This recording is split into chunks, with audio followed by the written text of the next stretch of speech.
14h-16h, Brigitte Lahaie, Sud Radio.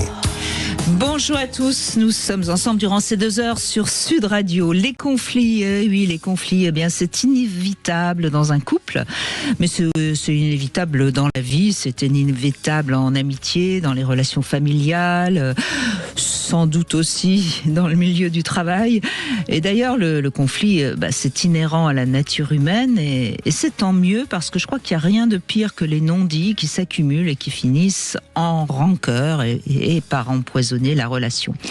Seulement voilà, le conflit, ce n'est pas une lutte d'ego, genre j'ai raison, tu as tort, c'est non plus une lutte de pouvoir du genre je te domine et tu te tais. Et c'est pas une guerre évidemment, et puis ça ne se règle pas à coups de poing ou coups de pied. Avec mon invité Franck Martin, on va essayer de comprendre comment justement on peut gérer un conflit pour améliorer une relation quelle qu'elle soit. Et durant ces 2 heures, vous allez découvrir qu'il n'est pas si compliqué de s'expliquer quand on a l'impression qu'on ne s'entend plus. Alors si vous avez tendance à vous disputer pour un rien, mais que tout ou presque est sujet à dispute, eh bien c'est le moment d'intervenir et on va vous aider à mieux comprendre ce qui bloque entre vous et comment vous pouvez résoudre ces petits conflits qui finissent par devenir une petite guerre. Vous pouvez nous rejoindre en nous appelant au 0800 26 300 300. Vous pouvez également envoyer un SMS en envoyant Brigitte au 7 20 18. Merci Franck Martin d'être avec nous. C'est un plaisir, Brigitte. Alors, on vous connaît un peu parce que vous êtes notre God. Hein. Ah oui. Alors, expliquez-nous pourquoi je dis ça, parce que sinon on va penser jouer intime dans cette émission. On pense souvent directement au jouet intime, effectivement. Ah oui, c'est vrai, maintenant, plus qu'au Dieu. Oui, plus qu'à Dieu, et alors, au-delà de Dieu et du jouet intime, on parle de God parce que c'est de l'abréviation de généralisation, omission et distorsion, qui sont les outils du mental, le mental qui est lui-même l'outil de l'ego pour survivre. Alors c'est quelque chose de formidable parce qu'au départ, quand on arrive au monde, on ne fait pas des gods, mais on fait des goks, c'est-à-dire des généralisations, des omissions et des corrélations. Donc c'est un truc génial. La généralisation, c'est on apprend quelque chose et de manière spontanée et pas du tout intellectuelle, on est capable de le généraliser à l'ensemble des contextes. On apprend petit à ouvrir une porte, on sait ouvrir toutes les portes. Donc ça c'est le côté génial. L'omission, c'est quelque chose qui est à la fois génial et incroyable, c'est que la nature nous a dotés d'une capacité de faire ce qu'on appelle des amnésies traumatiques. C'est-à-dire qu'à chaque fois qu'on ne sait pas gérer quelque chose sur le plan émotionnel, on met ça sous la table ou dans un coin ou au congélateur. Et puis les corrélations, c'est notre capacité à faire de la créativité, à faire des liens de cause à effet entre, par exemple, un bébé qui naît, qui arrive et puis qui se met à hurler, à pleurer et qui fait un lien, mais pas du tout intellectuel, de cause à effet entre je pleure égale j'obtiens du soin. Donc on est capable de faire ça de manière géniale. Et ça devient un God. Alors au mauvais sens du terme pour le coup, c'est-à-dire que tout d'un coup on fait des généralisations, des omissions et des distorsions pour survivre. Et c'est un moyen de l'ego de pouvoir survivre. Il crée dans son mental une manière de réfléchir et de raisonner qui est totalement fausse. On généralise. Ce qui peut être utile souvent, mais quand ça devient systématique, c'est un handicap à justement avoir la vie telle qu'elle est. Exactement. Et non pas telle qu'on croit qu'elle est. C'est exactement ça. C'est-à-dire qu'on va généraliser pour survivre. Par exemple, je me fais griffer par un chat. Je vais inconsciemment mettre en place une espèce de croyance, de protection qui est tous les chats griffent. En même temps, je fais une omission, c'est-à-dire j'en oublie même, comme je suis focalisé sur la peur, qu'il y a des chats vachement sympas, et je fais des distorsions, c'est-à-dire je fais des liens entre des choses qui n'en ont pas. Ce que j'ai souvent l'habitude de dire, c'est elle ne me sourit pas, donc elle ne m'aime pas, alors que c'est pas du tout factuel. On connaît des tas de gens qui nous sourient pas, qui nous apprécient, et des gens qui nous sourient et qui nous aiment pas. C'est ça les gods. Voilà, c'est terrible, et c'est un outil que l'ego met en place dès le départ, au départ très positivement pour survivre, puisque je le rappelle à nos auditeurs et nos auditrices, c'est que quand on arrive au monde, on est tellement dans un état de non fini, bien sûr, de fragilité même, que nous ne devons notre survie qu'au seul fait d'avoir été désirés. Donc pour ça, l'ego se crée.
Brigitte Lahaie, Sud Radio. On va parler aujourd'hui des conflits au sein du couple qui sont bénéfiques. Voilà la bonne nouvelle grâce à Franck Martin qui est avec nous et qui est auteur de ce livre Accepter les conflits pour adoucir sa vie aux éditions Erol. Merci d'être avec nous, Jessica, pour commencer, parce que en effet, quand on a connu des conflits dans la famille, eh bien, on a forcément un peu peur dès qu'il y a un début de conflit, j'imagine. Oui, bonjour Brigitte, bonjour Franck. Bonjour Jessica. Oui, c'est tout à fait ça. C'est-à-dire que étant plus jeune, on avait chez moi, il y avait toujours des disputes. C'est-à-dire qu'en fait, on ne se parlait pas. Tout de suite, ça partait. C'était des crises très explosives, des cris, des claquements de portes. Voilà. Et du coup, il y avait des paroles qui fusaient. C'était très compliqué. Et en grandissant, c'était surtout entre vos parents ou c'était toute la famille qui avait ce mode de communication? Au départ, c'était mes parents. Et puis, en fait, on a un peu on a été élevés dans ce moule-là, donc on a pris l'habitude d'être comme ça. Et on ressentait quand même une certaine violence, même si c'est pas une violence physique, c'est une violence verbale où personne ne s'écoutait vraiment. Vous étiez combien d'enfants? 2 enfants. 2 enfants. J'ai un frère et moi. D'accord. Et votre frère est né, j'imagine? Vous êtes la petite dernière? Non, je suis l'aînée. Vous êtes l'aînée. D'accord. Et c'était comme ça. Et vous avez l'impression que vous avez aussi eu des paroles un peu violentes, que vous aviez pris le moule comme ça? Alors, au début, oui. Et puis après, ça a évolué et je me suis rendu compte en devenant adulte que j'étais plutôt effacée. Ah oui. Je voulais pas, j'avais peur des disputes, j'avais peur de rentrer en conflit. Pour moi, quand on n'était pas d'accord, c'était forcément une dispute forte. Enfin, c'était. Voilà, c'est très ancré négativement, ouais. Oui. Et aujourd'hui, dans votre couple ou en tout cas dans votre vie, ça vous poursuit? Non, parce que j'ai été suivie en thérapie par rapport à ça. D'accord. Et du coup, c'est parce qu'en fait, je me suis rendu compte que j'étais très effacée, trop effacée, je me positionnais pas. Et puis d'un seul coup, parce que je gardais tout en moi, d'un seul coup, j'explosais. Donc les gens ne comprenaient pas autour de moi. Bien sûr. Parce que je ne disais rien. Et puis d'un seul coup, j'explosais. Donc ça m'a amené à consulter un psychologue, de faire une thérapie. Allez-y. Oui, et donc du coup, en fait, petit à petit, je me suis rendu compte qu'on pouvait dissocier les deux, qu'on pouvait ne pas forcément être d'accord et pour autant se respecter. Bien sûr. C'est toute la difficulté consiste justement à se respecter aussi soi-même. C'est-à-dire que lorsque vous avez des choses importantes à dire, le fait d'avoir vécu ce que vous avez vécu, puis vous n'êtes pas la seule, dans toutes les familles, je généralise, mais dans beaucoup de familles, tous les enfants ont cette nécessité, comme je l'expliquais en introduction, à mettre des masques et à faire en sorte de recueillir le maximum d'amour de leurs parents pour survivre. Et donc là, dans ce contexte que vous racontez, vous vous taisez. Et après, derrière, ce que ça implique, c'est que justement, vous continuez de vous taire. Et vous vous taisez, vous faites ce que j'appelle moi la stratégie de la cocotte minute, c'est-à-dire vous gardez, et à un moment donné, il y a un truc qui va un peu trop loin parce que ça touche à l'injustice, parce que ça touche à des choses importantes, et là, ça explose, bien sûr. Donc, une des stratégies, Jessica, pour ça, si tant est que vous ne l'ayez pas déjà découvert d'ailleurs, c'est précisément d'apprendre à dire au fur et à mesure. Oui, mais c'était compliqué parce que tout de suite, pour moi, c'était. Alors, par exemple, au niveau, et au niveau professionnel, c'était encore différent parce que je ne voulais pas me donner un spectacle. À mon avis, ce qui se passait, et vous me direz si j'ai raison, Jessica, mais ça peut aider ceux qui nous écoutent.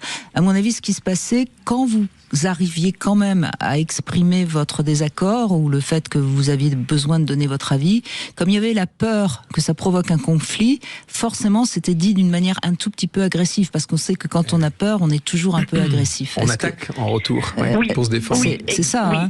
Sans m'en rendre compte. Et du coup, comme vous aviez un petit peu tendance à être agressive parce que vous aviez peur, on vous agressait et vous vous disiez j'ai bien raison, dès que je dis que je suis pas d'accord, il y a conflit. Oui, et donc je vais me taire. Et Oui. voilà. Et donc vous ne vous en sortiez pas. C'est ça. Et la thérapie m'a vraiment, bien beaucoup sûr. aidée. Parce Appris que, à dire les par choses. exemple, Oui, allez-y. Par Oui. exemple, dans la façon de m'exprimer, c'est-à-dire que j'ai arrêté le tu qui tue, vous savez, Oui. ce fameux tu as fait ci, tu as fait ça, en parlant plus de mon ressenti. Et tout de suite, les choses sont différentes. La perception est différente et la personne en face ne se sent pas forcément agressée. Oui. Bien sûr. Oui, c'est sûr que si on dit tu as encore oublié, Tu n'as jamais. Avec toi, c'est toujours. le tu et le encore. Ouais. C'est les généralisations dont on parlait tout à l'heure, dans lesquelles on tombe. Avec toi, c'est toujours pareil, Jessica, c'est bien connu. Oui, c'est ça. C'est terrible, c'est terrible. Ouais. Ben, c'est bien. C'est bien parce que visiblement votre thérapie vous a beaucoup aidé et vous avez l'air d'avoir fait vraiment la paix avec tout ça. C'était quel genre de thérapie que vous avez faite? En fait, j'ai simplement été suivie par une psychologue qui a bien compris quelles étaient mes difficultés. Sans doute psychologue clinicienne, oui, qui a bien compris où était le nœud du problème. Oui. On a abordé aussi, elle m'a fait lire certains livres sur les blessures. Oui, les fameuses blessures. Les 5 blessures. Et effectivement, ça m'a ouvert les yeux parce qu'on se retrouve tellement dans ces façons d'être que. C'est ce qu'on disait tout à l'heure sur cette capacité que l'on a à faire ces espèces d'amnésie traumatique. Ou quand on ne sait pas gérer ce qui nous arrive petit, c'est difficile. Hein. Quand on a des parents qui sont violents sur le plan verbal, sur le plan comportemental, sans jamais éventuellement même vous toucher, mais qui vous amènent à implanter des espèces de programmes dans lesquels ensuite vous vous retrouvez inconsciemment, hein, où on généralise, avec toi c'est toujours ça, on interprète, je sais très bien ce que tu penses, voilà, des trucs incroyables. On prête des intentions à l'autre et on cherche plus la vérité, on cherche la domination. Oui, et d'ailleurs c'était comme ça aussi au niveau de mon couple avec mon mari au début. Et oui, alors peut-être pas tout de suite au début quand même. Non, pas tout de suite au début. Au début c'était un peu l'amour quand même. Oui, non, mais ce que je veux dire, c'est que j'avais tendance à être un peu, quand il y avait des petites disputes, à être comme ça, de toute façon... Je compte pas. Tu ne me comprends pas. Tu ne me comprends pas. Tu ne m'écoutes pas. Et prêter des intentions à l'autre qui peuvent être blessantes aussi. C'est ça. Dans cette stratégie on rigolait tout à l'heure avec Brigitte, du GOD, généralisation, omission, distorsion, où on interprète, où on généralise. Oui, il y avait beaucoup d'interprétations, effectivement. Ouais. Alors c'est normal, et en même temps c'est terrible parce que pendant ces 3 premières années, enfin on dit toujours que l'amour dure 3 ans, mais c'est l'état amoureux qui dure 3 ans. En fait, l'amour démarre vraiment au bout des 3 ans. Et la difficulté, c'est qu'au bout des 3 ans, celle ou celui dont on pensait qu'il nous guérissait de nos blessures d'enfance va continuer de mettre le doigt dessus, mais il met le doigt dessus, non plus pour guérir, mais pour cibler. Et la même personne que l'on considérait comme extraordinaire, vous savez, on pense toujours au conte de fées. C'est-à-dire, on commence toujours un amour par un conte, C-O-N-T-E, et on finit cette période d'amoureux en réglant les comptes. Voilà. Et là, c'est plus les mêmes comptes. C'est terrible. Hein. Et c'est là où commence l'amour. Moi, c'est ce que je dis souvent.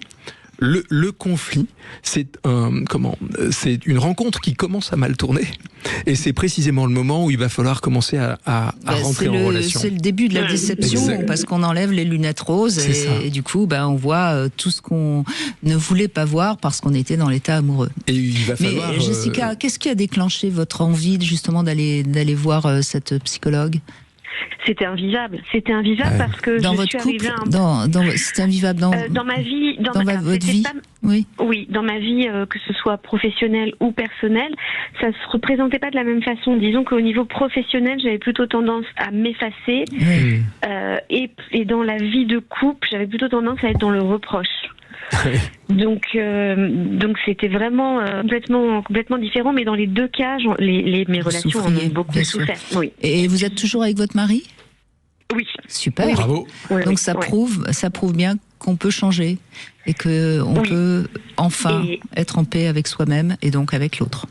Oui, et d'ailleurs, ça a renforcé aussi les liens avec le fait d'évoluer avec mon mari, et on est vraiment beaucoup plus soudés maintenant. Ça fait combien de temps que vous êtes ensemble? Ça fait 20 ans. Ouais, c'est génial. C'est un magnifique témoignage pour démarrer cette émission sur le conflit. Merci beaucoup, Jessica. Merci, Jessica. C'est formidable. On continue dans un instant. En Love Conseil, on va parler du pardon. Tiens, comme c'est intéressant. On va jouer évidemment avec Lélo. Et puis Charlène va réagir. Et alors son témoignage va vraiment être intéressant parce que ça allait bien dans son couple. Jamais de conflit. Mais malheureusement, jamais de conflit. C'est pas forcément bon signe et elle nous le raconte dans un instant. Brigitte Lahaie, Sud Radio, le Love Conseil. Alors Franck Martin, on va parler du pardon. Pardonner, c'est pas si facile que ça, mais c'est indispensable si on veut donner une seconde chance à son couple. Je parle là en l'occurrence du couple, que ce soit un couple d'amitié, de professionnels, etc. Mais je crois qu'il faut du temps et un peu de patience. On peut pas comme ça tout de suite pardonner quand il y a eu une petite trahison. Enfin, on va pas parler d'infidélité tout de suite. On va parler juste d'une petite chose qui nous a blessés. Mais pardonner, c'est déjà important de le comprendre. C'est pas oublier ni effacer. C'est juste renoncer à punir ou à reprocher sans cesse ce qui s'est passé. Pardonner, c'est juste ça en fait. C'est-à-dire d'être capable de repartir en étant, en acceptant ce qui s'est passé et puis voilà. Mais sans vouloir le reprocher sans cesse. Et pardonner, d'abord il faut être sûr, je pense, pour moi c'est vraiment la première étape, il faut être sûr que l'autre a compris notre souffrance. Sinon l'autre continuera à avoir un comportement qui peut encore nous blesser et à ce moment-là on ne pourra pas pardonner. Moi, je rajouterais même à ce que vous dites, Brigitte, le fait que pardonner, ça passe aussi nécessairement, et c'est vraiment très difficile, par comprendre ce qui a fait que l'autre nous a attaqué ou a eu ce type de comportement. C'était ma deuxième clé. Non, pas du tout. C'était prendre sa part de responsabilité de ce qui s'est passé. Parce qu'il y a toujours un tout petit peu de part de responsabilité, évidemment. Et la plupart du temps, c'est parce qu'on a peut-être été absent, incompréhensif, pas suffisamment clair sur ce qu'on désirait. Enfin, je veux dire, il y a forcément toujours quelque chose qui a fait que l'autre a été injuste, nous a trahis ou nous a fait du mal. Après, si c'est un défaut réellement important chez notre partenaire et que c'est quelque chose qu'on ne supporte pas, à ce moment-là, je crois qu'il faut être clair. Il ne s'agit pas de pardonner, il s'agit juste de savoir si on accepte de continuer à vivre avec quelqu'un avec ce trait qui est insupportable pour nous, ou s'il l'est vraiment ou pas. Mais voilà, parce qu'il ne changera pas. Je vais prendre l'exemple de quelqu'un qui serait par exemple particulièrement fumeur. Vous pouvez pas lui exiger d'arrêter de fumer. C'est sa responsabilité d'arrêter de fumer. Est-ce que vous continuez à accepter que ça sente un peu la cigarette quand vous rentrez chez vous ou pas? Enfin, je veux dire. C'est un équilibre des critères. C'est jusqu'où je suis prêt à accepter l'autre tel qu'il est. Voilà. Alors, est-ce que ce qu'il est si me vous lui dérange avez ou dit pas de ne plus fumer dans telle pièce et que vous rentrez et que ça sent la cigarette, là, en effet, il faut remettre les pendules à l'heure. Il faut rappeler les règles du jeu. Et si il recommence à ce moment-là, vous ne pourrez pas lui pardonner parce que de toute façon, il recommencera. C'est à vous de savoir si vous acceptez qu'il ne puisse pas vous empêcher de fumer dans la salle de bain. Enfin, je dis n'importe quoi, évidemment. Vous touchez à un truc important qui est la notion de règle du jeu, justement. C'est-à-dire, les conflits naissent souvent de notre incapacité à créer ensemble, à co-créer des règles du jeu. Dans un couple, c'est important d'en avoir. Et la deuxième, bien sûr, c'est de ne pas, l'un ou l'autre, respecter les règles qu'on a co-créées. Et là, ça crée des conflits. Voilà, alors je continue pour pardonner. En fait, c'est un doux mélange entre le renoncement à punir et un lâcher-prise par rapport à sa colère. Et je trouve ça assez joli de comprendre ça. Et ce qui est important quand même, c'est que quand on arrive à pardonner après une épreuve ou un conflit important, alors il y a les fameuses étapes qu'on connaît, déni, colère, marchandage, dépression, acceptation, mais bref, c'est pas le propos de ce Love Conseil, mais quand on arrive à pardonner, ça renforce un peu notre estime de nous-mêmes, on est assez fiers d'avoir réussi à pardonner, donc il y a quand même un avantage. Moi, je suis complètement d'accord avec tout ce que vous dites. Je parle souvent, dans mon livre, je parle de ce que j'appelle le grand pardon. Vous savez, ce fameux grand pardon, qui, tel que moi je le vois, alors je ne sais pas si c'est comme ça qu'on le définit, mais pour moi le grand pardon, c'est déjà aussi comprendre que on condamne souvent toujours l'autre, justement. C'est faire ce chemin dont on a parlé ensemble tout à l'heure, c'est comprendre ce qui fait que l'autre m'attaque ou a ce type de comportement, et c'est me pardonner à moi-même d'avoir condamné. C'est ce que j'appelle le grand pardon. C'est non seulement pardonner à l'autre tel que vous venez de le dire, mais c'est aussi arrêter de condamner moi-même, parce que si je prends un petit peu de recul sur ma vie, et c'est pas simple, je suis pas en train de dire que c'est simple, mais je cesse de condamner parce que je comprends ce qui fait que l'autre a ce type de comportement. Très bien. Et bien voilà notre Love Conseil du jour. Et puis c'est le moment de jouer avec Sud Radio pour gagner ce stimulateur masturbateur F2S de la marque Lelo. Vous le savez, depuis lundi, j'en parle. Donc c'est un masturbateur pour hommes, évidemment, qui est assez beau d'ailleurs, et qui a, il peut même se connecter à l'application Lelo. Vous avez envie de le gagner, vous envoyez Brigitte par SMS au 7 20 18 et l'un d'entre vous sera tiré au sort. Merci Charlène de prendre la parole. Bonjour. Bonjour Brigitte, bonjour Franck. Bonjour Charlène. Alors c'est intéressant votre témoignage, parce que vous étiez en couple, vous êtes peut-être d'ailleurs toujours en couple. Oui, toujours en couple. Bon, très bien, bonne nouvelle. Bref, et vous étiez en couple et pendant 5 ans, sans aucun conflit, jamais de dispute, jamais de rapport de force, tout coulé comme ça. Et comment... Après 5 ans de mariage, on ne se disputait pas ou presque plus. On pensait que c'était bon signe, mais en réalité, on s'est éloigné. Ah oui. On évitait les sujets qui fâchent. Tout ce qui peut être argent, l'éducation des enfants. Donc il ne restait plus rien à se dire alors. Je plaisante. Que du superflu. Oui, c'est ça. Aujourd'hui, voilà. Oui. La voiture est en panne. Donc, la voiture est en panne. Ah bah non, ça peut être sujet de conflit. C'est à cause de toi. L'accident. Non, là c'était réglé, c'était sa voiture. Donc c'était vraiment... C'était facile à ce moment-là. Et qu'est-ce qui s'est passé alors depuis, après ces 5 ans ? Qu'est-ce qui a provoqué le gros conflit ? Parce que j'imagine que ça a explosé, non ? Les enfants. Les enfants, oui. Comment ça s'est manifesté, du coup ? On n'était pas d'accord sur l'éducation des enfants. Voilà, je suis très stricte, très... voilà, et lui, pas du tout. Ouais. Oui. Mais alors comment et du coup, un jour on s'est dit que c'était plus possible. C'est ça, voilà, il y a eu un moment une grande dispute parce que jusqu'à présent, l'un ou l'autre ne disait rien quand il voyait l'autre agir à l'inverse de ce qu'il voudrait.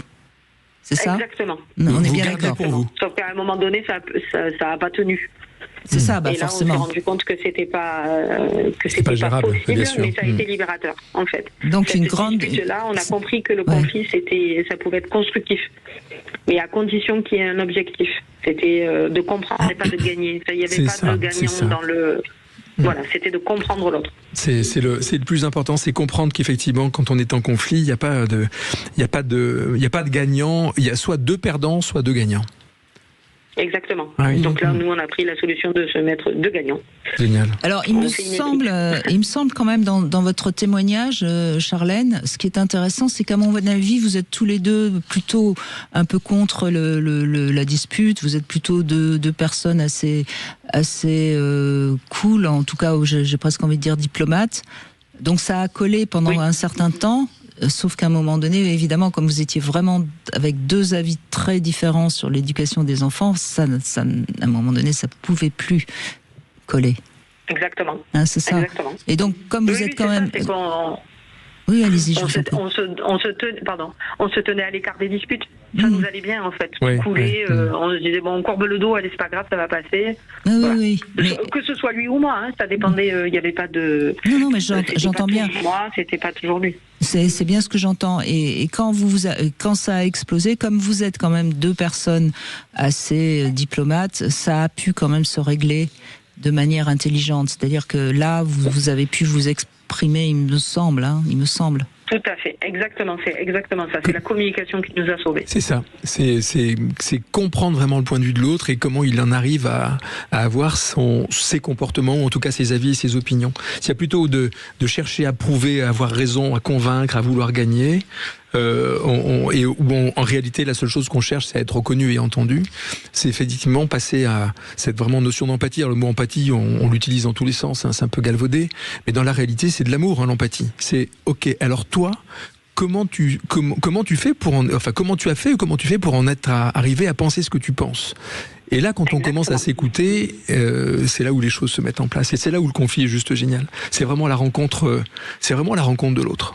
Et est-ce que vous avez le sentiment, finalement, Charlène, qu'aujourd'hui, grâce à cette vision qu'il a totalement différente de l'éducation des enfants, ça vous a permis d'avoir une vision de l'éducation des enfants peut-être plus harmonieuse? Plus complète, ouais.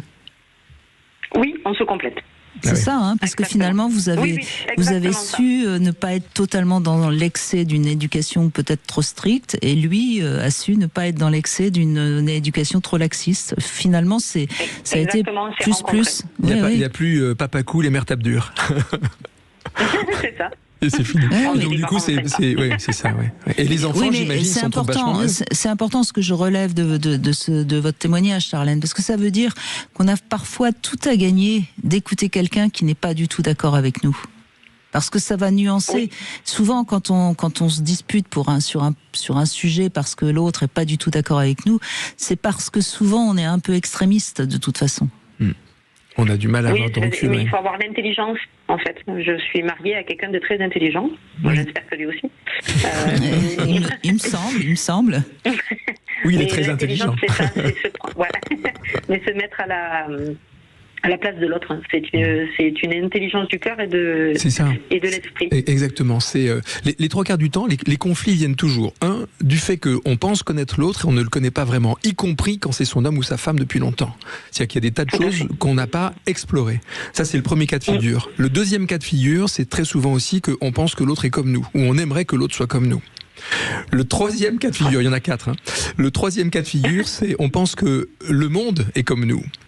Et le quatrième cas de figure qui est le pire, c'est que l'autre est tellement différent de nous qu'on le raye du monde, on l'ostracise. C'est le racisme, et au-delà du racisme, même dans le couple, c'est la négation de l'autre. Et on sait que la négation de l'autre entraîne cette angoisse. En général, on ne se met pas avec quelqu'un qui est totalement étranger à nous-mêmes. Non. Il y a toujours une part de lui qui est en nous et vice-versa. Bien sûr, qui nous fait le miroir. Oui. Ouais. En revanche, ça peut arriver, cette quatrième solution sur le lieu de travail. En général, pas dans le couple. Même en famille, mais pas dans le couple, évidemment. Ouais. Eh ben, merci. Et du coup, vous êtes ensemble ? Oui, ils sont toujours ensemble. Oui, super. Bravo. Eh ben, merci de ce témoignage, encore une fois, positif, finalement. Merci, Charlène. Si vous avez des conflits dans le couple pas tout à fait réglés et que vous avez envie de conseils de Franck Martin, c'est le moment ou jamais aussi de nous appeler au 0826 300 300. Dans un instant, c'est Marina qui a un avis à donner, qui pense qu'il faut d'abord savoir se parler. On se retrouve dans un instant. 14h-16h, Brigitte Lahaie, Sud Radio. Et nous sommes avec Franck Martin, expert en relations de confiance et auteur de ce livre « Accepter le conflit pour adoucir sa vie » aux éditions Erol. Le conflit, justement, on en parle.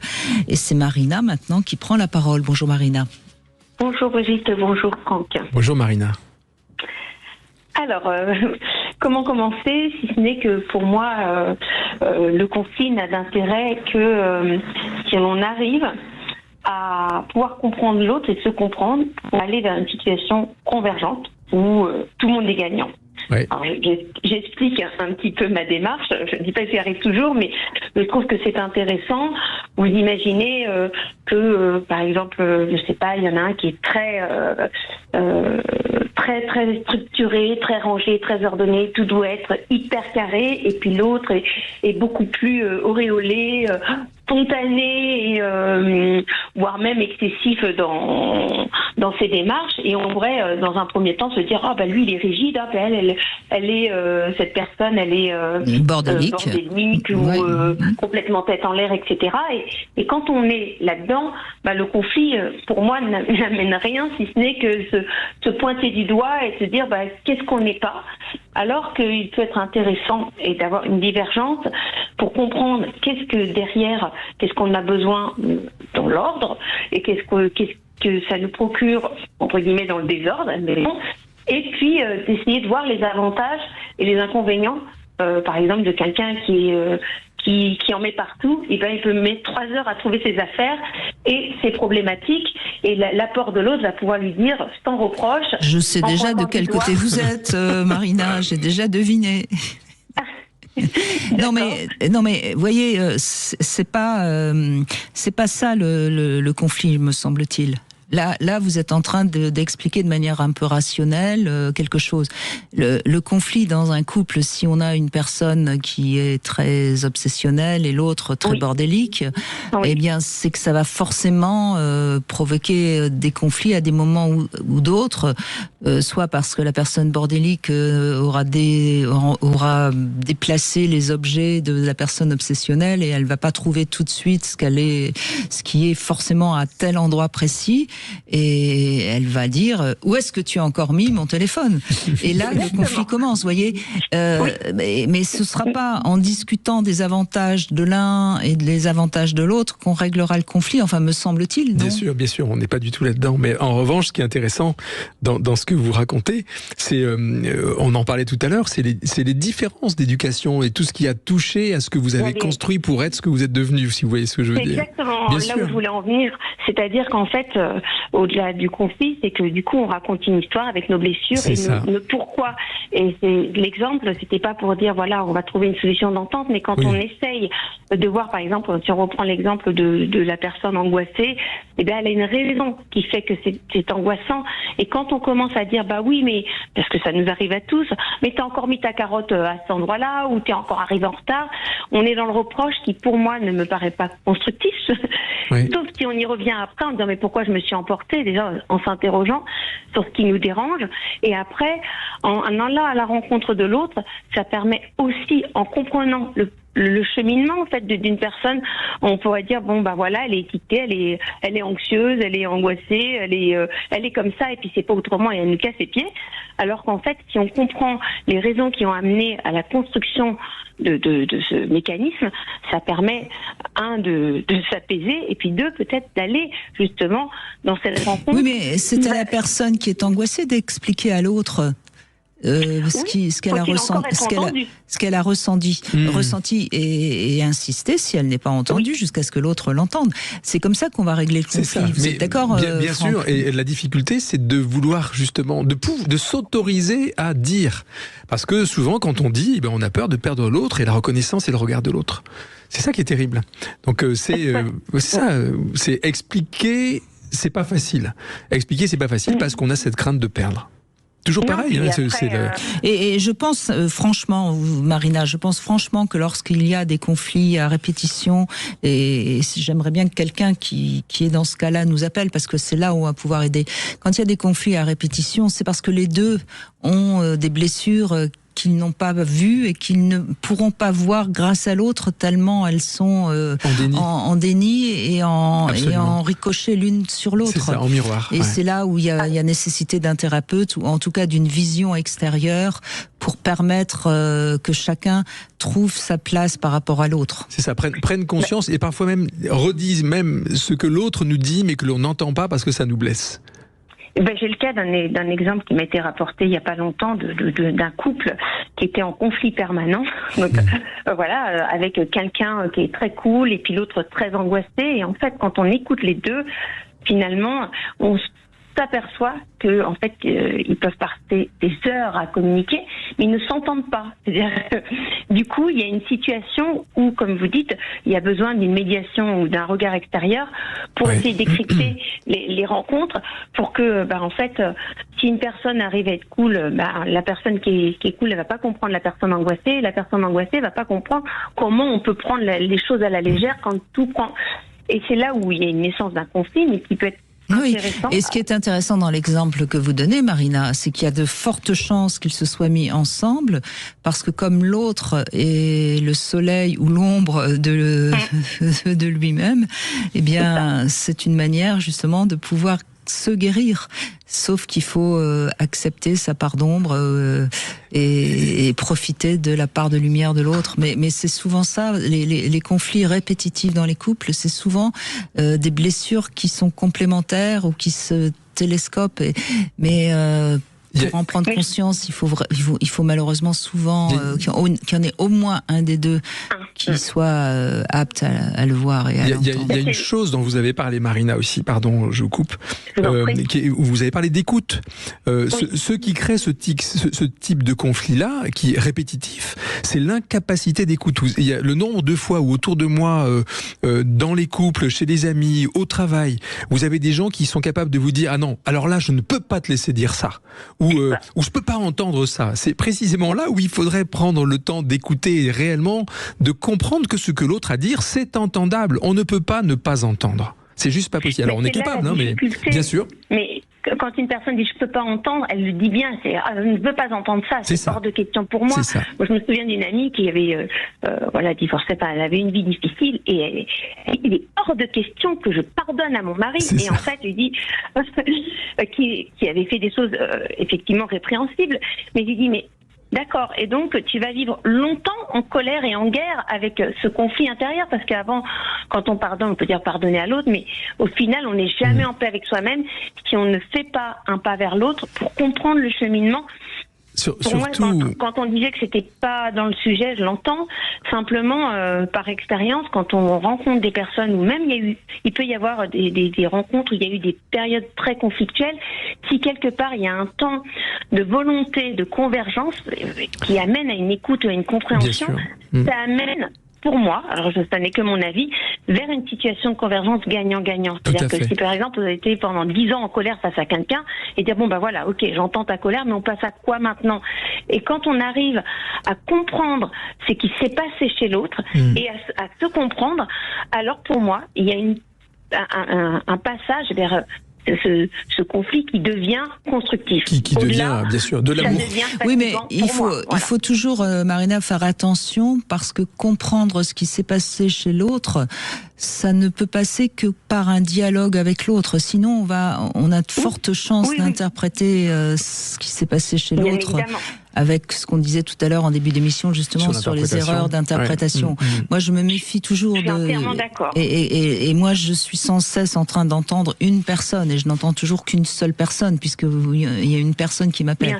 Et je fais toujours attention quand la personne, l'auditeur ou l'auditrice, me dit il a fait ça ou elle a fait ça parce que, et je suis toujours très vigilante de savoir que c'est son interprétation et que c'est peut-être pas la vérité. Souvent, ce que je rajoute aussi, d'ailleurs, c'est, vous savez, on dit souvent que quand les couples se séparent, c'est toujours 50-50. Moi, je dis souvent que chacun est à 100% responsable de ce qui se passe dans le couple, et pas à 50%. Chacun est à 100% responsable de l'espace du couple lui-même. Et quand vous avez par exemple quelqu'un comme votre ami qui éventuellement a eu un mari qui a eu une aventure extra-conjugale ou je ne sais quoi, on a tendance à, effectivement, là pour le coup, rejeter totalement la faute sur l'autre. Alors on peut se dire aussi, oh je suis à 5, on est à 100% responsable de tout ce qui se passe dans l'espace de ce couple. On est deux à être responsables du couple à 100%.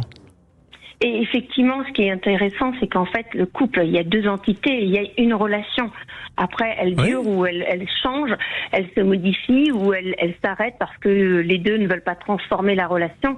Et c'est là que pour moi, le conflit peut être intéressant dans le sens où elle amène à une convergence ou quelque chose de plus-value. Quand on ressort essuyé d'une relation, bon, est-ce que c'est constructif? Toujours, parce qu'on apprend toujours de notre expérience, aussi douloureuse soit-elle. Mais pour moi, à part quelques exceptions que j'ai pas su solutionner, mais globalement, quand on a vraiment envie d'arriver à un état d'entente avec quelqu'un, on trouve pas à pas cette possibilité de trouver... Vous avez dit un truc... Vous avez dit un truc top, c'est quand on a envie d'eux. C'est-à-dire que le couple ne peut durer que parce que l'un et l'autre ont envie de le faire durer. C'est ça.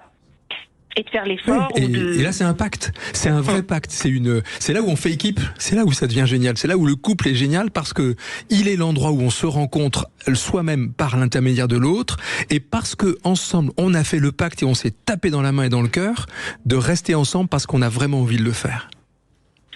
C'est une question effectivement de volonté et même s'il y a des embûches, on se dit ok, comment on fait aujourd'hui ? Bien sûr. Mais c'est cette envie, et alors moi j'avais deux questions, parce qu'effectivement des fois on est un peu égocentré, on se dit bah c'est moi, et puis après on dit oh il y a des problèmes, mais ça veut dire que quelque part on n'a pas envie d'investir dans la relation. Mais je rebondis plus sur une question sur la communication, où j'ai une pseudo-réponse, mais il y a des personnes qui n'aiment pas parler. Et passer 4 heures sur quelque chose, c'est difficile. Il faut que ce soit 3 mots. Et pour eux, leur manière de dire ou de faire, et, peut-être par un geste, par autre chose, qu'est-ce que vous recommandez quand ça peut faire fuir des gens de trop parler? Alors, il y a parler, trop parler, mais même de communiquer. Enfin, vous savez, il y a aussi parler pour ne rien dire, hein, Marina. Et parfois, je préfère quelqu'un qui dit peu de choses, mais qui soit très clair, que quelqu'un qui part dans une soi-disant philosophie de ce qu'est la vie. On est dans Marina, on est dans la stratégie du suis-moi, je te fuis, fuis-moi, je te suis. C'est-à-dire que plus vous allez tenter de faire parler, de parler avec quelqu'un qui n'a pas envie de parler, plus vous allez le faire fuir et il ne parlera pas. Donc là, c'est toute une notion de temps. Oui, c'est peut-être, vous savez, je suis très, on en a souvent parlé quand je fais ces émissions avec Brigitte de cette fameuse loi de la variété requise. Alors le nom est un peu naze, mais la réalité derrière, ça se cache, c'est simple, c'est la flexibilité comportementale. C'est s'apercevoir que quand on fait quelque chose, on obtient un résultat. Si ce résultat nous va, on continue, on en rajoute, mais si ça nous va pas, on change, on fait n'importe quoi d'autre. C'est ça qu'il faut tenter. Quand vous avez quelqu'un en face de vous qui parle pas, et que vous essayez de le faire parler en parlant vous-même et qui parle encore moins, on fait autre chose. Et on pose une question toute simple, très courte, et on lui demande juste une réponse très courte. Voilà. Et on se voit ce qui se passe. Et à partir de ce moment-là, il y a de fortes chances qu'il donne une réponse très courte, mais qui soit au moins très claire. Et qui soit un démarrage. Parce que sinon, en effet, on va d'autant plus le faire se taire. Fuir. Même. Fuir, oui, bien sûr, mais... Et se taire. Et se taire, parce que, évidemment, c'est sa technique pour ne pas parler, c'est de fuir, évidemment. En tout cas, merci beaucoup, Marina, de votre intervention. On va continuer, bien sûr, après les infos, et on va donner une parole à un homme, parce que c'est important aussi que les hommes parlent, même si on a tendance à dire qu'ils ne parlent pas. C'est pas vrai. Lucas va parler, justement, de sa peur, de sa non-peur des disputes, plus exactement. Et puis, je vous propose une petite devinette également. Un homme se vante des femmes qu'il a aimées. Un macho, de quoi se vante-t-il? La réponse est après les infos. Sud Radio. Tous. 14h-16h, Brigitte Lahaie, Sud Radio. Franck Martin est avec nous et vous êtes expert en relations humaines et vous avez écrit un livre sur le conflit, Accepter le conflit pour adoucir sa vie, aux éditions Erol. Le conflit, je l'ai dit en début d'émission, c'est inhérent à la vie en société. On est forcément tout le temps en conflit avec l'autre, avec les autres. Pourquoi ? Tout simplement parce que tout le monde n'a pas tout à fait raison avec nous tout le temps. Parfois, l'autre n'est pas d'accord avec nous et donc forcément c'est ça, un conflit, c'est juste ça. Alors après ça peut partir en dispute, en guerre même, mais c'est ça. C'est la guerre, c'est vraiment la phase ultime du conflit, c'est-à-dire c'est la négation physique de l'autre. Absolument. Mais la relation, c'est l'essence de la vie. Donc on peut pas de toute façon vivre sans relation. Et donc du coup, comme on est en relation dans la vie de notre naissance jusqu'à notre mort, on a intérêt à savoir gérer les conflits, puisque, j'aime pas en plus cette expression gérer les conflits. Sortir du conflit, les accepter, les prévenir et savoir en jouer, savoir les creuser, les questionner. Et surtout comprendre que un conflit, ce n'est pas quelqu'un qui nous rejette, c'est quelqu'un qui éventuellement rejette notre façon de penser. C'est déjà très différent. Rien à voir. La pensée n'est pas nous. c'est tout bête. Absolument.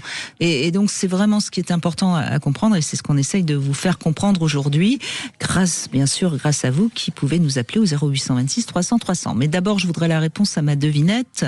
Un homme se vante des femmes qu'il a aimées. Un macho, de quelle femme se vante-t-il ? Je ne sais pas. Oh, c'est facile pourtant, de celles qui ont adoré la manière dont il leur a fait l'amour. Ah oui, vous savez bien. Les machos, ils ont toujours eu des tas de maîtresses, ils ont tenu toute la nuit. Ils ont des gros égos du coup. Oui, ça c'est sûr. Ils ont surtout une très mauvaise estime d'eux-mêmes. Ils ont eu très peur des femmes et c'est pour ça qu'ils sont machos. Bonjour Lucas. Bonjour Brigitte, bonjour Franck. J'espère Lucas que vous n'êtes pas un macho. Sinon vous avez pris plein d'autres grades là. Mais non. Je pense pas être un macho, mais bon. Je pense pas qu'il y ait beaucoup de machos qui écoutent cette émission de toute façon. Oui. Il y en a quelques-uns évidemment, mais alors vous n'avez jamais eu peur des disputes, hein? Non, jamais. Moi, j'ai pas peur des disputes. Au contraire, j'aime bien la confrontation en fait. Mais vous aimez bien la confrontation parce que ça vous fait évoluer dans votre façon de philosopher la vie, ou parce que ça vous permet de lutter et de vous bagarrer un peu? Alors c'est intéressant ce que vous dites, parce qu'en fait c'est dans l'autre sens. C'est-à-dire au départ c'était pour me bagarrer un peu finalement. J'aime bien confronter en fait les idées. C'est intéressant, oui. Mais sauf que c'est une femme qui elle m'a fait rendre compte de ça. C'est qu'à chaque fois qu'on Donc discutait, vous n'êtes pas un macho. En fait ça pouvait être macho parce qu'au départ moi je voulais gagner. Eh oui. C'est-à-dire pour moi c'était une compète. Oui, mais si vous étiez macho, vous n'auriez pas lâché. C'est ça que je veux dire. Au départ, je ne lâchais pas. Non, mais vous voulez être un macho, vous êtes un macho, Lucas. Qu'est-ce que vous voulez que je vous dise? Non, au départ, mais justement, j'ai évolué sur ce sujet-là. C'est bien. Au départ, j'étais macho. Pour moi, je me disputais enfin, me disputer, non, je voulais gagner, je voulais avoir raison. Oui, gagner. Ouais. Et c'est ma femme qui m'a dit, j'ai l'impression d'être mon adversaire. C'est terrible. Super, elle est chouette. Que je me suis rendu compte, et je me suis rendu compte de mon erreur en fait. Bien sûr, on n'est pas contre. L'idée, c'est d'être tout contre au sens amoureux du terme. Non, mais c'est. Merci de votre témoignage, parce que en effet, au début, vous étiez un homme, donc forcément vous aviez raison, quoi. C'était un peu ça, d'une certaine manière, et donc en effet, c'est assez machiste cette pensée-là, cette croyance-là. Oui. Mais j'ai évolué, du coup. Oui, donc bravo. Oui, bravo. Elle m'a fait vraiment... Alors maintenant, j'aime toujours confronter les idées. Moi, j'aime bien la discussion, même un peu vive. Pas de souci. Mais maintenant, je me pose une question, est-ce que je cherche à convaincre ou à comprendre? Tout, en fait. Ouais. Et très souvent, d'ailleurs, c'est étonnant ce que vous dites, parce que quand vous savez, on parle souvent justement de questionner pour comprendre, et les 3 quarts du temps, on s'aperçoit qu'on questionne, non pas pour comprendre, mais pour construire son argumentaire, pour continuer de se battre derrière. C'est terrible, hein? Alors que moi, j'écoutais pas, je préparais ma réponse. Exactement ce dont on parlait tout à l'heure, c'est cette notion d'écoute qui est terrible, parce que on prépare la réponse. On n'écoute pas pour comprendre. On pose les questions pour argumenter et contre-argumenter. Et c'est là où on est dans la compète. Alors, mais c'est toujours la même chose. Quand on est, enfin, je vais prendre un exemple personnel, mais pour que tout le monde comprenne. Moi, je fais de l'astrologie depuis très longtemps. C'est une science humaine qui m'a énormément apporté, qui fonctionne. Bon, moi, quand j'ai quelqu'un en face de moi qui la critique l'astrologie, qui considère que c'est stupide, etc., j'écoute toujours ses arguments et je n'ai pas besoin de la défendre, l'astrologie, parce que j'ai foi en elle. Et ça me suffit, donc j'ai pas besoin de la défendre.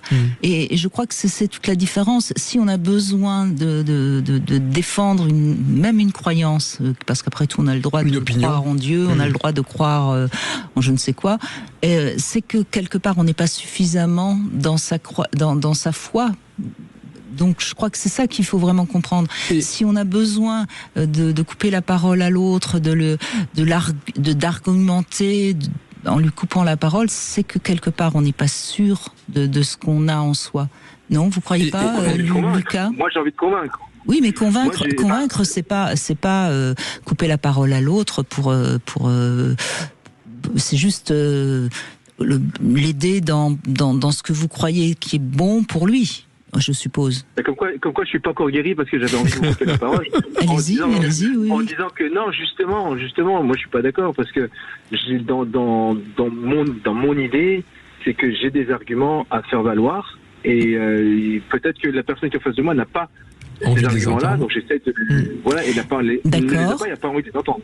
Et est-ce que vous pourriez prendre un exemple qu'on puisse vraiment aider ceux qui nous écoutent à comprendre? Moi, je crois que j'entends votre point de vue, mais prenons un exemple, si vous le voulez bien, de quelque chose où vous auriez envie de me convaincre ou de convaincre Franck. Un exemple, sur tellement de sujets. Oui. Mais n'importe. On parle de l'astrologie. Moi personnellement, j'y crois pas. D'accord. Ok. Je vous écoute. Allez-y. Dites-moi. Personnellement, l'astrologie, il y a des milliers de personnes qui sont nées le même jour, peut-être même à la même heure, ils marchent pas tous de la même manière, ils n'ont pas tous le même avenir. C'est vrai, mais parce qu'il y a un peu de génétique quand même, oui. dont il faut tenir compte. On en tient compte quand on monte le thème de quelqu'un. Si je monte le thème d'un roi ou d'un paysan, le roi, il sera un très bon roi, un très bon ou un très mauvais roi, et le paysan, il sera un très bon paysan ou un très mauvais paysan, suivant son thème, pour faire, par exemple, de l'économie. Vous voyez ? Et alors là, le type ou la nana qui sera en face de vous, pas d'accord, lui il dirait mais qu'est-ce que tu connais, toi, Lucas, de l'astrologie? Sous-entendu, alors là, on rentrerait dans la bagarre, justement. C'est-à-dire que là, pour le coup, on est dans j'ai raison, tu as tort, je dois gagner. Et pour sortir de ça, Lucas, ce que vous avez commencé à savoir faire, visiblement ce que vous faites maintenant avec votre compagne ou votre épouse, c'est justement non plus d'être saisi par cette nécessité de gagner, parce que vouloir gagner, c'est avoir peur de se laisser changer par éventuellement les informations ou les opinions de l'autre. Or, la communication, c'est mettre en commun.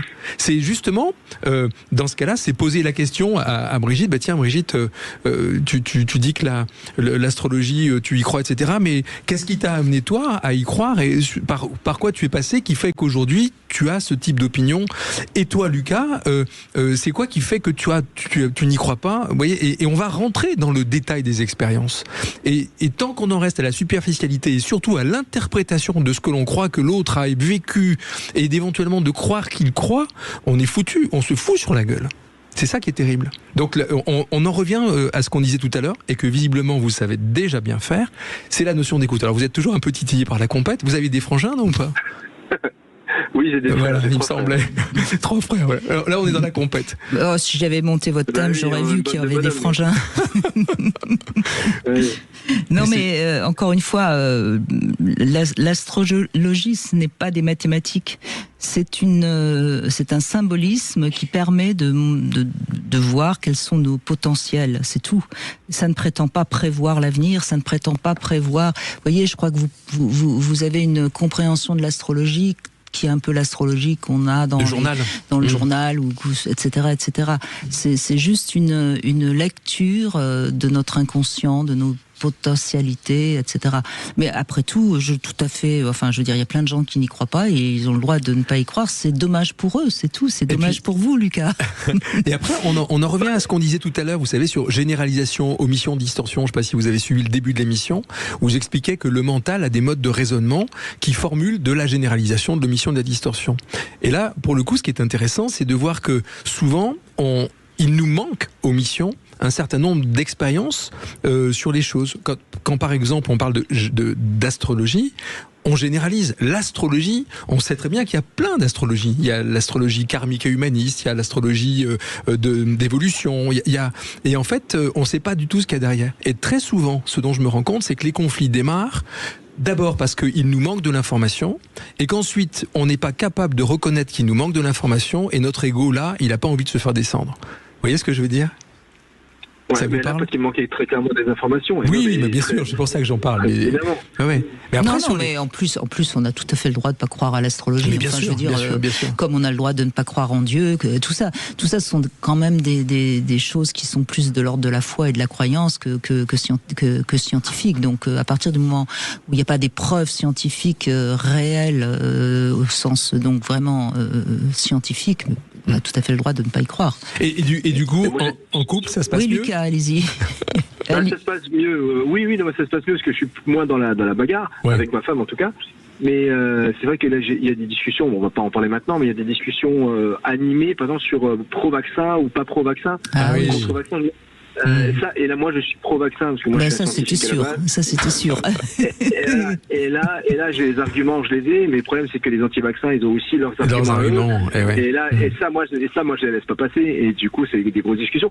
Mais mes copains me le savent. Et pourquoi vous les laissez pas passer? C'est pas très grave, finalement. Scientifiquement prouvé. C'est pas très grave. Qu'est-ce qui est prouvé que... Oui, alors il y a des vaccins qui ont largement fait leurs preuves, mais il y a aussi des preuves qu'il y a parfois des réactions négatives aux vaccins. Et même des vaccins comme le... À l'échelle individuelle. Oui, bien sûr.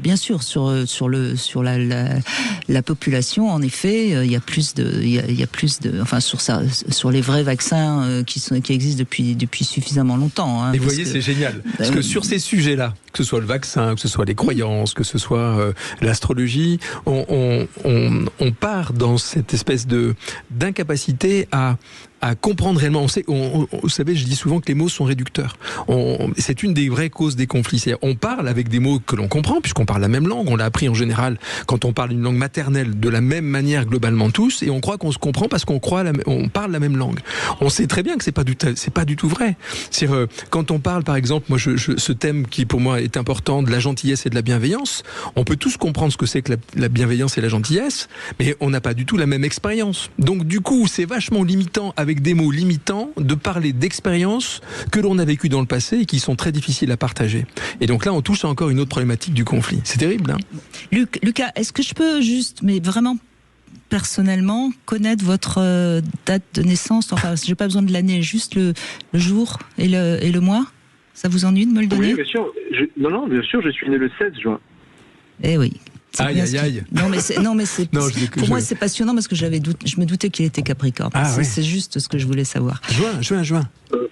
Non, juin, je suis pas Capricorne. Juin. Ah, Gémeaux. Ah, ça, c'est curieux. Je suis Gémeaux. Pardon. Alors, c'est pas du tout ce que je pensais. Alors, excusez-moi. Mais c'est pas grave. Il faudrait que je monte votre thème pour trouver du Capricorne, mais on va pas. Oui, il y a peut-être de l'ascendance Capricorne. Et puis après tout. C'est une vraie grosse discussion. Hein, je peux vous garantir que là, on peut partir loin. Oui. On se rappelle. On se rappellera. Je vous rassure, Lucas, j'ai souvent l'occasion de partir dans de grandes discussions contre l'astrologie. C'est toujours passionnant d'ailleurs, parce que en effet, ce n'est encore une fois plutôt une croyance que scientifique. On est bien d'accord là-dessus. Ça, je vous donne tout à fait raison. Merci Lucas. On fait une petite pause et on se retrouve avec le C'est maintenant dans un instant. Sud Radio, c'est maintenant. Et on va changer de sujet avec Léna Franck Martin et on va parler de cette phrase qu'on n'oublie pas, qu'on n'oublie jamais. Léla, merci de nous dire ce que vous n'oubliez pas et quelle phrase vous a marqué. Alors c'est une phrase qu'a sorti mon père. J'ai plus exactement le contexte. Je resitue à peu près le lieu. Je crois que c'était encore une histoire de bulletin scolaire qui était pas terrible. Et je crois que même il y avait marqué que l'avis était défavorable pour le bac. Et mon père m'a dit, de toute façon, t'es bonne qu'à nous décevoir. Ouais. Quelle horreur. Ouais. Mais ce qui est très bizarre, c'est qu'en plus, je veux dire, c'est quelqu'un qui est pas du tout du genre à dire ce genre de choses et puis qui n'a aucun souvenir de l'avoir dit. Mais cette phrase, moi, elle est restée. C'est vrai que je me suis... Bon, elle m'a ultra motivée ensuite pour avoir mon bac. Et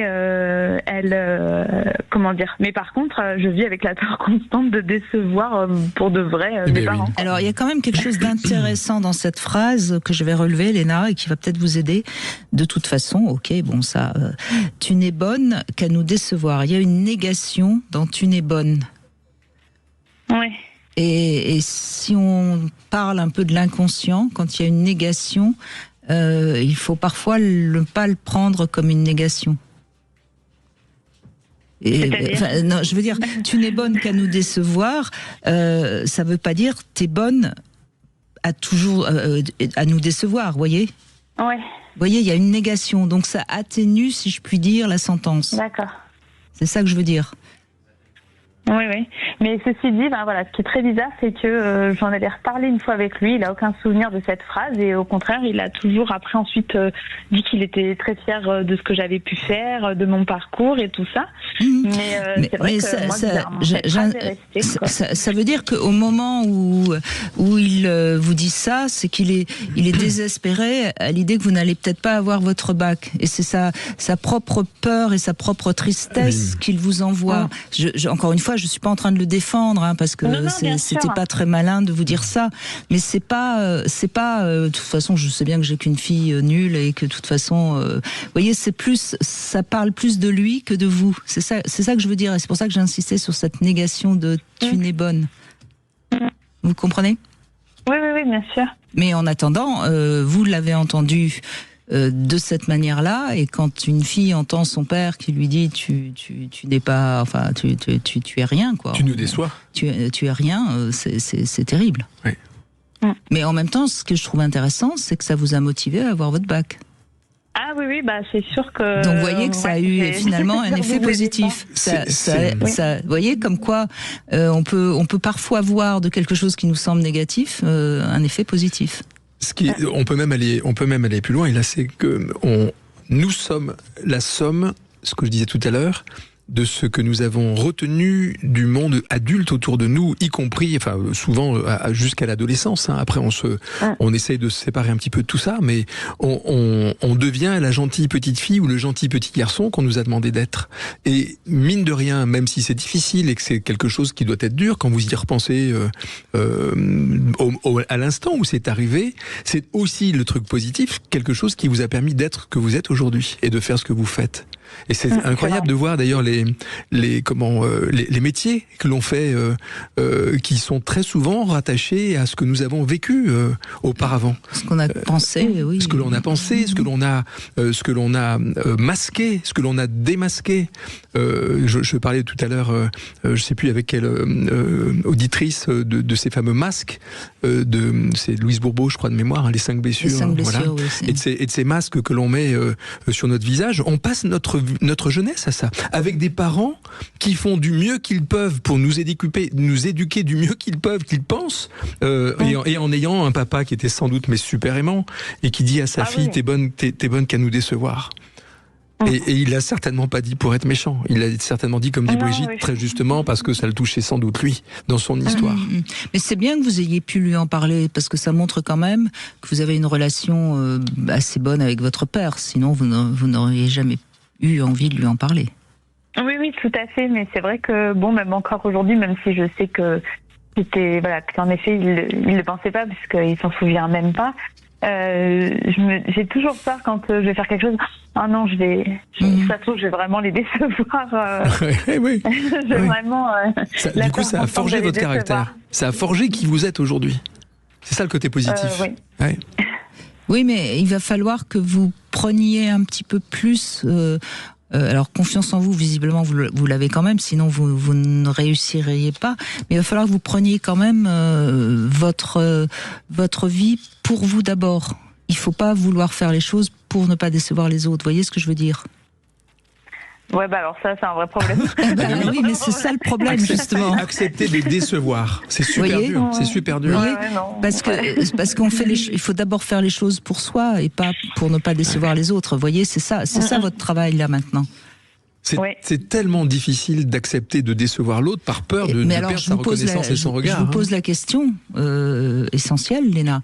Vous avez eu votre bac pour vous ou pour pas décevoir votre père ? Je pense les deux. Bien sûr. Vous voyez, c'est là où il va falloir avancer. Ouais. Vous voyez, parce que c'est à mon avis, si vous arrivez à dénouer ça, vous allez faire un bond en avant extraordinaire. Et ce qui est incroyable, c'est effectivement, c'est ce qu'on disait tout à l'heure, c'est nos enjeux relationnels reviennent de loin, et notamment reviennent de l'enfance. Toujours. Hein. Là, c'est l'adolescence, mais c'est ça. Ouais. Mais c'est pareil. Mais tout ce qui s'est passé avant, qui est sans doute être. Moi, je me souviens, mon papa me disait toujours, tu peux mieux faire. J'arrivais avec un 19 sur 20, et il peut mieux faire. Alors, il le disait en rigolant en plus. Mais mine de rien, même en rigolant. Et quand vous arriviez vers 20 sur 20, là, c'était bien. Là, c'était pas mal. Là, c'était pas mal. Mais c'était rare les 20 sur 20. Ben oui, bien sûr. Les profs, ils nous mettent jamais 20 sur 20 parce qu'ils veulent toujours qu'on fasse mieux. On n'en sort pas. Le peut mieux faire, c'est terrible. En tout cas, merci Léna. Merci de cet échange intéressant et qui, encore une fois, éclaire beaucoup de choses pour tous ceux qui nous écoutent. Merci Léna. On fait une petite pause. On va se retrouver pour le sexo-conseil. C'est quoi une sexualité harmonieuse ? Et puis nous écouterons Victoria également, qui a envie de réagir parce que justement il y a beaucoup de conflits répétitifs. Et merci à elle de prendre la parole parce qu'on va pouvoir avancer aussi sur ce sujet. Sud Radio, le sexe au conseil. Eh bien, Franck Martin, on va parler des sexualités harmonieuses. C'est quoi une sexualité harmonieuse ?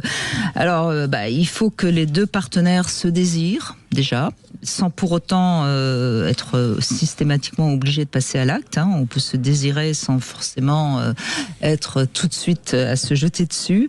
Il faut être conscient et sensible des besoins de l'autre.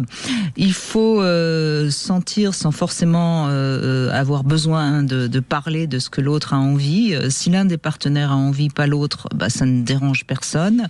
Ils savent attendre sans se sentir frustrés, sans sentiment de peur, de moins être aimé ou de culpabilité de ne pas satisfaire les besoins de l'autre. Ni l'un ni l'autre ne doit se manipuler. Et puis, la sexualité harmonieuse n'a rien à voir avec la quantité des rapports ni avec la durée des rapports, mais juste de comment ça se passe et que ce soit bien vécu pour chacun. Voilà. Hein, ça va. Ça va, hein, Fastoche. c'est très facile. Hein. Bah oui, bien sûr, très facile.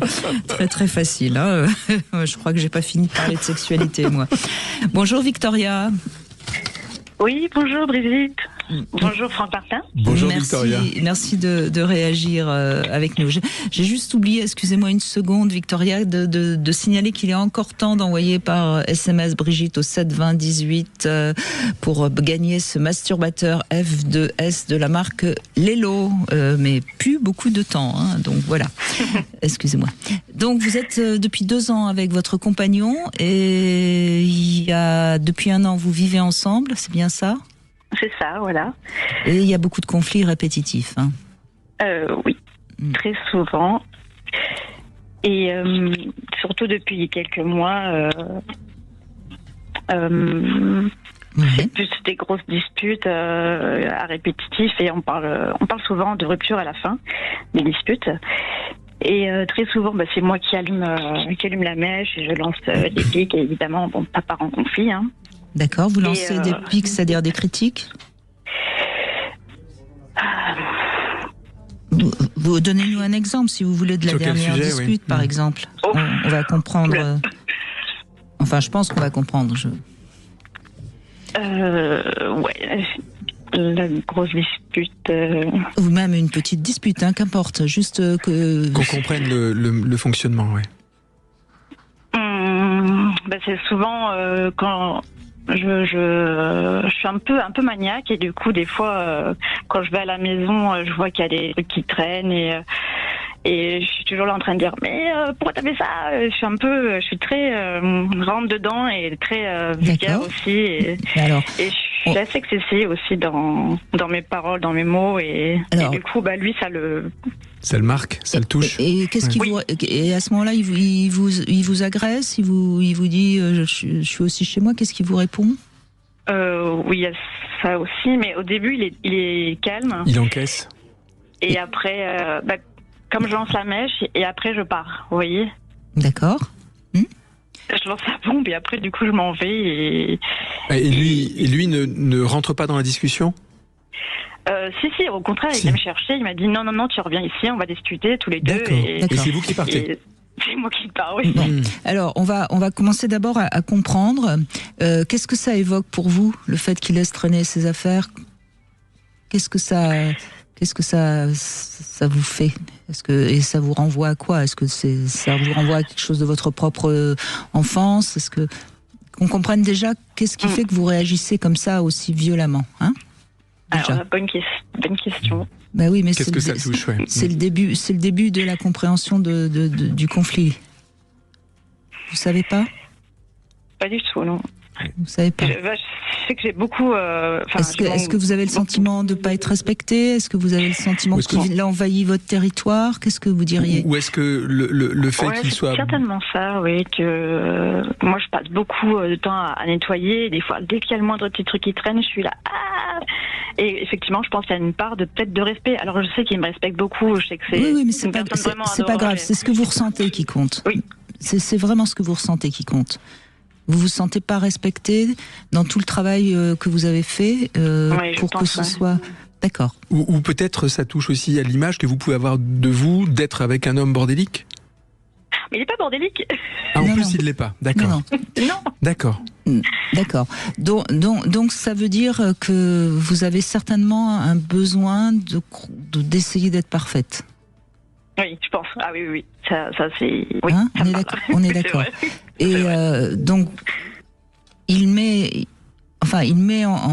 si vous voulez, en lumière votre blessure, parce que si vous avez le sentiment d'avoir besoin d'être parfaite, c'est que justement vous avez certainement une dévalorisation de vous-même. Ouais, une histoire bien qui a touché ça, ouais. Voyez ? Bien sûr. Ça vous ramène à des choses Et donc, petites. si vous voulez, vous lui en voulez de vous montrer tel que vous avez peur d'être. Vous comprenez ce que je veux dire ? Ça Par touche des son cicatrices, attitude, ouais. par son attitude de le laisser traîner ses affaires. En fait, il éclaire la partie de vous qui est douloureuse. Oui. Et qui était sans doute petite à laisser traîner ses affaires et que les parents ou je ne sais pas qui a repris. Oui. Vous voyez ? Donc c'est votre blessure qui se met à vif. Et je pense que vous êtes avec un compagnon qui est un bon compagnon pour vous. Idéal. Parce qu'il est, enfin, je veux dire, il voit bien que vous souffrez, il essaye de revenir vers vous. Oui, c'est vrai. Mais comme vous êtes à vif, de toute façon, vous allez encore plus réagir, même s'il vient vers vous avec beaucoup de bienveillance. Tellement vous êtes à vif. Il a rouvert la plaie. C'est une plaie béante que vous avez. Bien sûr. Et c'est exactement ce dont on parlait en tout début d'émission, si vous aviez suivi. Hein, on est pile poil. On est pile poil là-dedans. C'est terrible, Victoria. Enfin, c'est terrible. À la fois, c'est génial. Parce que si vous comprenez l'un et l'autre que c'est précisément à partir de ce moment-là qu'on va construire ce fameux pacte de couple, vous allez construire un truc génial. Alors moi, ce que je vous conseille, Victoria, c'est d'écrire ce que vous avez compris dans ce qu'on vous a dit, tranquillement. Hein, peut-être que vous aurez besoin de réécouter en podcast l'émission, mais pour vraiment écrire ce que ça vous fait quand ça se passe et quand vous allumez la flamme, comme vous l'avez dit si joliment. La mèche. Ensuite, soit vous vous sentez capable de lui expliquer, soit vous lui écrivez ce que vous ressentez. Et comme ça, vous allez pouvoir commencer à communiquer ensemble sur ce qui provoque les conflits. Et je pense qu'il sera capable de l'entendre, parce que d'après ce que vous dites, il a l'air d'être un peu perdu quand vous commencez à monter dans les tours, et il est plutôt il a plutôt l'air de vouloir vous apaiser que de provoquer un véritable conflit. Bien sûr. Et en même temps, c'est aussi que vous échangiez sur le fait que ce que vous commencez à vivre dans votre histoire de couple, c'est précisément le démarrage du couple. Oui, c'est pour ça que vous l'avez rencontré, c'est pour travailler cette blessure béante que vous avez. Non, c'est vrai. Et c'est formidable, parce que vous allez pouvoir, grâce au fait que vous l'avez rencontré, que vous avez accepté d'aller habiter avec lui, et d'ailleurs ça a commencé quand vous habitez avec lui, tant que vous n'étiez pas ensemble, il ouvrait pas la blessure. C'est vrai, ouais. Et là, de nous avoir appelé, ça prouve que vous avez envie de la guérir, cette blessure, sinon vous nous auriez pas appelé. Et il se peut même qu'au tout début de votre rencontre, vous avez apprécié le fait qu'il n'était pas du tout comme vous. Vous savez, c'est le sketch de, comment elle s'appelle, de Florence Foresti, avec la guitare. Vous vous souvenez de ce sketch ? Où elle est avec un homme qui joue de la guitare et elle dit « Oh, j'adore comme il joue de la guitare » puis au bout de 2 ans, elle lui casse la guitare sur la tête parce qu'elle ne supporte plus. D'accord. C'est une belle opportunité que vous rencontrez là. Oui, je suis d'accord avec vous. Ouais. C'est vraiment à avoir à l'esprit que c'est à partir de ce moment-là que vous allez pouvoir créer une intimité rare. C'est là où ça commence. Et c'est pour ça, souvent, quand moi j'ai des amis ou des couples qui viennent me voir, parce que je travaille de plus en plus sur ces sujets-là, et où je me rends compte qu'on est toujours à ce moment-là, un moment crucial. Vous l'avez dit d'ailleurs, on parle même de séparation. C'est précisément le moment où il faut... Alors, parfois la séparation peut être nécessaire.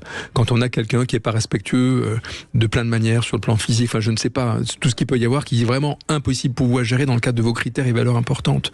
Mais si, avec cet homme-là, tous les points importants sont là précisément pour pouvoir vivre ensemble, tout ce dont on parle, le fait de laisser traîner une chaussette ou n'importe quoi, finalement si on prend un peu de recul, c'est quoi ? au-delà du... Non mais c'est vrai. C'est nul. C'est Non, nul. Non, alors Non, c'est pas mais- nul parce que ça vous touche. Non, c'est pas. Non, mais c'est pas nul au sens où mais- c'est pas important en soi, mais c'est important parce que ça vous touche. Non, mais vous verrez dans quelques temps, quand vous arriverez à avoir un peu d'humour Ouais. sur votre blessure, qui va rester, mais qui sera cicatrisée. Hein, et c'est toute la différence. C'est-à-dire que là, elle est béante, et donc dès qu'on la touche, ça fait mal. Et vous allez pouvoir le lui expliquer. Si elle lui dire, peut-être même une forme, non pas de mea culpa, parce que j'aime pas trop cette terminologie, mais en tout cas le fait de revenir vers lui et de lui dire, je suis nul, mais quelque part, c'est vrai que c'est complètement dingue, j'en suis désolé, mais en même temps ça me touche. Je sais que c'est ridicule pour toi, mais pour moi ça touche un truc important. Discutons-en. Oui, mais c'est là que c'est compliqué. Ouais, mais Non, là, mais il c'est faut pour laisser ça. passer du temps. Verbaliser, C'est bien, je ce que trouve, je de ressens. l'écrire, ce que Brigitte vient de vous Oui, dire, c'est top.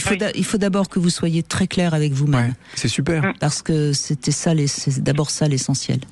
Merci beaucoup, Belle Victoria. histoire, Victoria, merci. Hein. On fait une petite pause et Marjorie va prendre la parole dans un instant, elle a du mal avec la colère, justement, des autres. 14h-16h, Brigitte Lahaie, Sud Radio. Eh bien, nous sommes toujours avec Franck Martin. Si vous voulez mieux comprendre cette histoire des conflits qui adoucissent la relation, qui ouvrent à la relation, ça s'appelle Accepter le conflit pour adoucir sa vie. C'est aux éditions Erol. Et on va conclure avec vous, Marjorie. Bonjour. Oui, bonjour Brigitte, bonjour Franck. Bonjour Marjorie. Et donc, vous ne supportez pas la colère et donc forcément les conflits quand ça monte dans les tours. Ben ouais, en fait, avant, j'avais aucun souci avec ça. Enfin, je veux dire, quelqu'un se mettait en colère contre moi, je pouvais m'énerver aussi, et puis au bout d'un moment, voilà, ça se tassait. Mais là, en fait, si quelqu'un se met en colère contre moi, j'ai juste envie de me mettre dans un coin, de m'accroupir au sol et de pleurer, quoi. D'accord. Et qu'est-ce qui a provoqué ça, puisque c'était pas visiblement... Ben, je sais pas trop. J'ai eu beaucoup de colère dirigée contre moi à un moment donné. Donc je suis devenue plus fragile par rapport à ça, je pense. Mais c'est très compliqué, quoi, parce que j'arrive plus à, à un moment donné, me faire respecter. Bien sûr, mais quand vous dites j'ai eu beaucoup de colère contre moi, c'était quoi, dans une relation affective ? Dans une relation affective, dans les relations aussi, pas forcément amicales, je dirais, mais des connaissances, quoi. D'accord.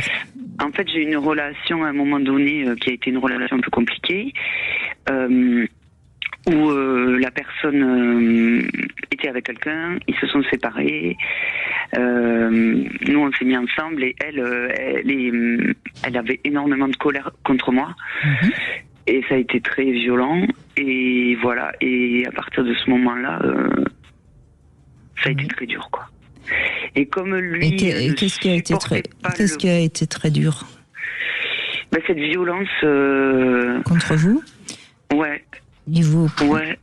C'est-à-dire, elle appelait pour vous insulter, elle vous a... Non, mais donc on faisait partie du même groupe d'amis, donc elle faisait du chantage à tout le monde pour que je sois exclue. Une fois, on s'est croisés involontairement, on s'est percuté.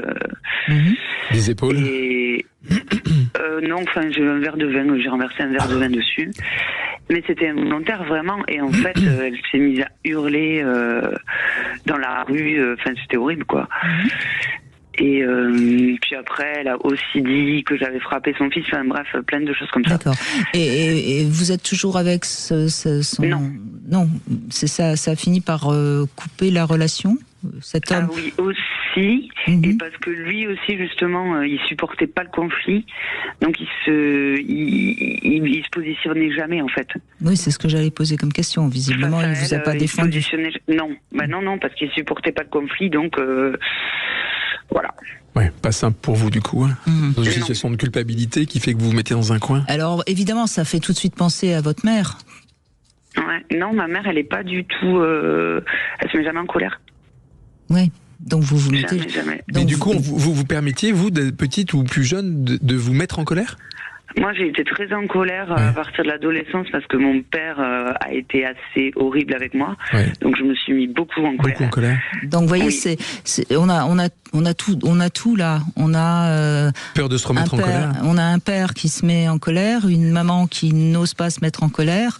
Et donc, quand vous vous retrouvez à cause d'un homme face à une femme qui se met en colère contre vous, vous êtes comme maman, vous n'osez pas vous mettre en colère. Tout s'est rejoué là, vous voyez ? Oui. Tout s'est rejoué, et comme vous n'avez pas pu régler ce conflit que vous auriez dû régler en prenant en partie cet homme, certes qui avait quitté cette femme, mais c'est à cause de lui quand même qu'elle se mettait en colère contre vous. Vous voyez, vous n'avez pas pu prendre position de par votre conflit, enfin de vos parents, hein, vous voyez. Et donc maintenant, ça a réveillé la blessure d'enfant. Et vous êtes maintenant, qu'est-ce que vous avez comme solution ? Vous mettre accroupi par terre comme une petite fille. Ouais. Exactement. Voyez ? Non, mais c'est exactement ce que C'est je ça. ressens. Je me dis, on dirait que j'ai 4 ans, quoi. Mais oui, mais vous avez 4 ans, oui. Parce que ça a réactivé quelque chose qui était certainement passé dans l'inconscient. Mais si ça l'a réactivé, c'était pour que vous puissiez prendre position. Et visiblement, vous l'avez pas fait parce que vous vous êtes senti quand même un peu coupable de lui avoir pris ce mec, voyez. Oui, aussi, mais après, j'ai essayé de le faire. Mais non, mais vous aviez pas. Non, mais je vous arrête tout de suite. Vous n'êtes coupable de rien. C'est lui qui l'a quitté et c'est lui qui a pris la décision. Vous n'y êtes pour rien. Il faut à un moment donné, il faut quand même remettre les choses à leur place. Ouais, exactement. Vous l'avez rencontré, vous vous êtes aimé, mais c'était à lui de prendre la décision. C'est pas vous qui l'avez forcé à la quitter. En revanche, certainement pas. Et donc, en revanche, c'était le bon partenaire pour mettre en miroir ça c'est sûr. Oui. les choses, comme on le dit depuis tout à l'heure. C'est incroyable. Vous voyez, votre histoire maintenant, elle est assez limpide. Et si vous comprenez ça, vous allez vous remettre debout, hein.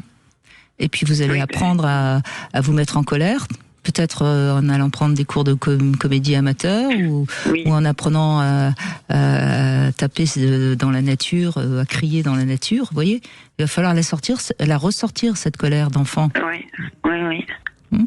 Oui, parce que, oui, c'est sûr. Parce que, mais en fait, c'est ça, c'est que j'en étais tellement capable avant que du coup, c'est vrai que c'est perturbant, quoi. Oui, parce que c'est culpabilisant aussi de se remettre en colère.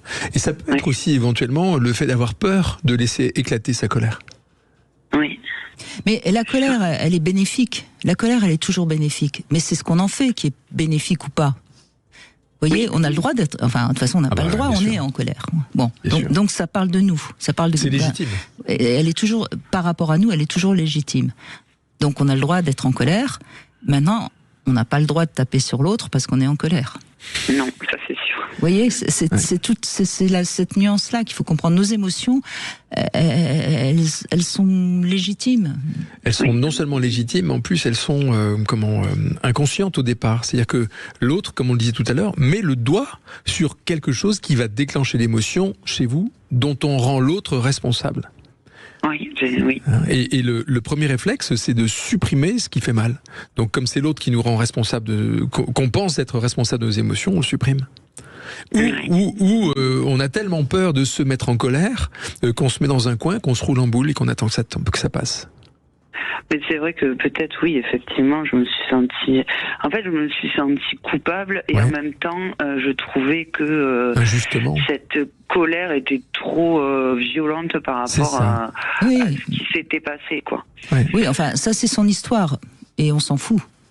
Ouais, mais moi j'ai essayé de discuter avec elle attendez, se prendre entre quatre yeux et discuter. Mais attendez, c'était possible. Elle n'était pas apte à discuter puisqu'elle était en colère. Et puis c'est même pas avec elle. Vous avez déjà essayé de discuter avec quelqu'un qui est en colère, Marjorie? Oui.